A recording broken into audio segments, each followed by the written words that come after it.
नामंजूर नामंजूर के फलक शगाफ नारे लगाते हुए नज्म ज़ब्त के साथ खुले आसमान तले जमीन पर बैठे हैं ये सिंध के तीसरे बड़े शहर सक्खर के बड़े कारोबारी मराकज़ के ताजिर, जो कि नीलामी के मामले पर जहनी अजियत से दो चार हैं और गुज़िश्ता 6 रोज से सरापा एहतजाज हैं। घंटाघर चौक पर लगाए गए पुरअमन धरने के शुरा से खिताब करते हुए ताजिर रहनुमाओं ने कहा कि अदालती अहकामात पर यकतरफा फैसला करके हजारों ताजिरों और उनसे वाबस्ता लाखों खानदानों को बेरोजगार करने का फैसला किया गया है, जो कि किसी सूरत काबिले कबूल नहीं।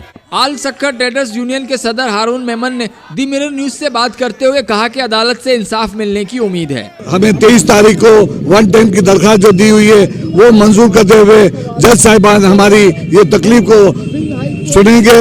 हाई कोर्ट ने प्लाटों की और गैर कानूनी कब्जे के लिस्ट मांगी थी, मगर इन बददियानतों ने हमारे ताजिरों की जो कि दुकान है, जो कि हम अपना रोजगार करते हैं, और हमारे 1700 दुकान के पीछे 40,000 हमारे जो तनख्वाहदार मुलाजिम हैं वो भी बेरोजगार होंगे। अभी तक ये तमाम का तमाम केस जो है यकतरफा तौर पर चलता रहा है।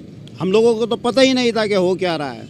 अचानक ये जो अखबारात में ऑक्शन की नीलामी के बारे में इश्तहार आया, उसके बाद हमें ये पता चला है बल्दिया सक्खर ने जिस अंदाज में ये केस गलत करके जज हजरात से गलत तौर पर फैसला लेने की कोशिश की है और आवाम में जजों के ख़िलाफ़ नफ़रत और इश्ताल फैलाने की कोशिश की है, ये फेल हो जाएगी, नाकाम हो जाएगी। हम लोग उम्मीद करते हैं कि मुअज़्ज़िज़ अदालत हमें इंसाफ फराहम करेगी।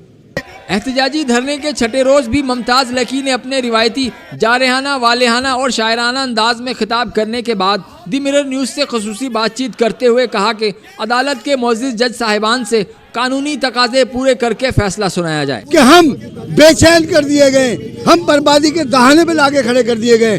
जब हम किराया देने के लिए तैयार हैं, जब हम आपकी आमदन बढ़ाने के लिए तैयार हैं, तो क्या वजह है कि मनमानी फैसला हो। नीलामी के मामले पर ताजिर बरादरी की जानिब से अदालत में 110 की दरख्वास्त दायर की गई है, जिसकी समाअत बुध के रोज होगी, जिसका ताजिर बरादरी को शिद्दत से इंतजार है। दी मिरर टीवी, पाकिस्तान।